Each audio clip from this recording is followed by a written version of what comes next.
Антонио Милошевски беше член на оној штрекувачки одбор кој што вие го водевте. Протести 97 година. Големи протести 97 година. Само 2 дена, пошто после 2 дена се замина. Си замина. Да. Па Се беше, разболе. па беше дел на вашето раководство, ако не се лажам. Да. Па главните проблеми во вашето раководство беа како да го елиминирате поради пробугарски ставови Антонио Милошевски. Но не беа проблеми. Он беше елиминиран едногласно. Едногласно, така? Затоа што никој не го сакаше. Прво, не е за него проблемот што е он пробугарски или промакедонски настроен. Тоа е еден извореден, типичен пример на мизантроп. Човек кој што мрзи луѓе. Он беше у конфронтација со сите околу него. Пандов ви беше тоаш генерален секретар на А Младе? Пандов ми даваше оставка заради Антонио. Не Милошевски. Да.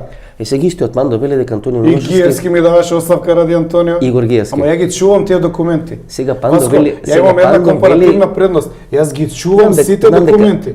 И може ако овие, нели, утре што ќе се јават коментатори сакат, да им ги објавам на Facebook или на мојот сајт Филип Петровски МК, ќе ги објавам да читаат што пишувале Пандов и Гиевски за Антонио Милошевски. Ја ги чувам тие документи. Пандов сега смета дека Антонио Милошевски е еден од најинтелигентните политичари во Република Тоа е таа трговија.